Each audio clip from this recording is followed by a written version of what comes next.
የእንቅልፍ ሳይንስ ድብቅ ኃይል። በህይወት ውስጥ 1/3 የሚሆነው ጊዜህን በምን እንደምታሳልፈው ታውቃለህ? መልሱ እንቅልፍ ነው።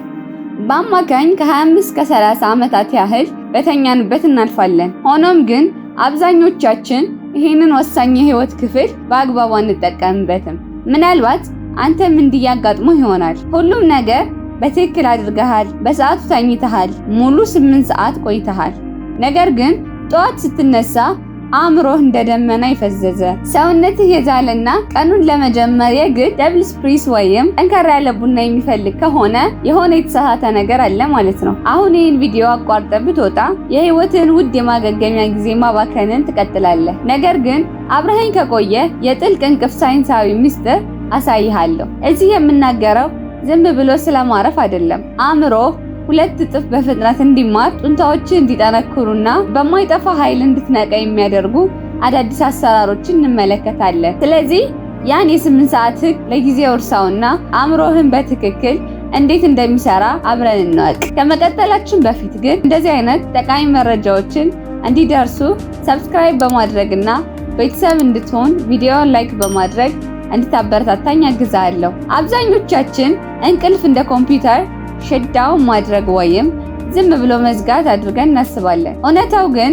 ከዚህ ይልቅ እጅግ ውስብስብና ንቁ የሆነ ሂደት ነው። አእምሮ ሌሊቱን ሙሉ በተለያዩ ዑደቶች ውስጥ ያልፋል። ሙሉ ምሽት አንድ ረጅም እገዳ ሳይሆን እያንዳንዳቸው 90 ደቂቃ የሚወስዱ ተከታታይ ዑደቶች ስብስብ ነው። በእያንዳንዱ ዑደት ውስጥ 5 ደረጃዎች አሉ።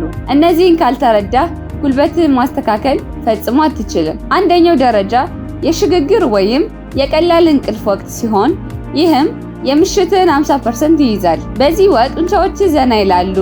አንዳንዴም ከመተኛት በፊት በድንገት የመውደቅ ስሜት ተሰምቶ የሚያባንንህ ነው። ሁለተኛው ደግሞ እውነተኛ እንቅልፍ የሚጀምርበት ሲሆን የልብ ምትህና የሰውነትህ ሙቀት ቀንሶ በይፋ ከመስመር ውጭ ትሆናለህ። ሶስተኛውና አራተኛው ደረጃዎች ግን እውነተኛ የወርቅ ማዕድን ናቸው። ይህ ጥልቅ የማገገሚያ ደረጃ ነው። አእምሮ የዴልታ ሞገዶችን ያመነጫል። የደም ግፊትህ ይወርዳል። የጡንቻ ጥገናና የበሽታ መከላከል ስርዓትህ ዳግም የሚገነባው እዚህ ጋር ነው። አንድ ወሳኝ ነጥብ ግን አለ። ማንቂያ ደወልህ ወይም አላርምህ በዚህ በአራተኛው ደረጃ ላይ ያለ ቢጮህ 10 ሰዓት ብትተኛም እንኳን እንደ ሰከረ ሰው ተዝረክርከ ነው የምትነሳው። ይህ የእንቅልፍ ኢነርሺያ ይባላል። አምስተኛው ደረጃ ደግሞ የህልም ወቅት ሲሆን ሬም ይባላል። በዚህ ወቅት ሰውነትህ ሽባ ቢሆንም አእምሮህ ግን እጅግ ንቁ ሆኖ ትውስታዎችንና ስሜቶችን ያደራጃል። ለምን 8 ሰዓት ተኝተህ ደከመ? ምክንያቱም 8 ሰዓት የ90 ደቂቃ ብዜት ስላልሆነ ነው። በጥልቅ እንቅልፍ መካከል መባነን ልክ በቀዶ ጥገና መሃል እንደመነሳት አድካሚ ነው። ታዲያ ስልቱ ምንድን ነው? ስልቱ በዑደት መተኛት ነው። አእምሮህ ወደ መነቃቃት በሚቃረብበት በዑደት መጨረሻ ላይ መነሳት ይኖርብሃል። ለምሳሌ 6 ሰዓት መተኛት ጥሩ ነው።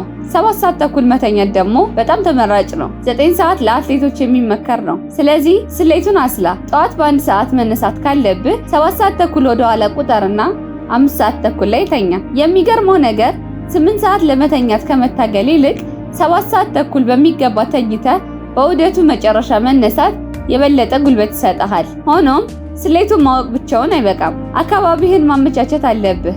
አንደኛ የክፍልህን ሙቀት ቀንስ።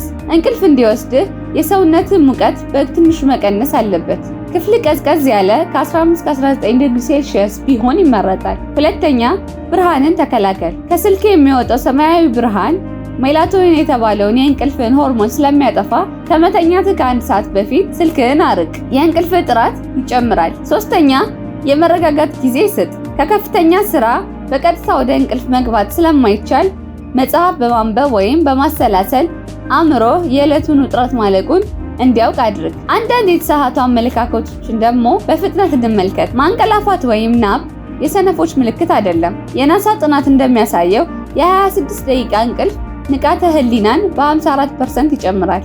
ሌላኛው ደግሞ እኔ ሌሊት ወፍ ነኝ የሚለው ሰበብ ነው። በእርግጥ ጄኔቲክስ ሚና ቢኖረው አብዛኛውን ጊዜ ግን ልማድ ነው። በጠዋት ፀሐይ በመጋለጥና በቋሚ መርሃ ግብር ይሄንን መቀየር ትችላለህ። እንዲሁም አልኮል እንድተኛ ይረዳኛል የሚለውን ትልቅ ስህተት አቁም።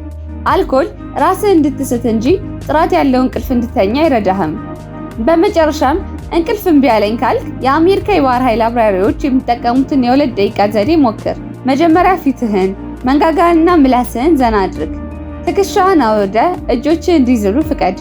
ደረትህንና እግሮችህ በተራ ዘና አድርግ። በመጨረሻም ለ10 ሰከንድ አእምሮህን ባዶ አድርግና በተረጋጋ ሐይቅ ላይ በጀልባ እንደተኛ አስብ። ሐሳብ ከመጣብህ አታስብ እያልክ ደጋግመህ ለራስህ ንገረው። ይህ ለ6 ሳምንታት ከተለማመድ በፈለክበት ሰዓት መተኛት ትችላለህ።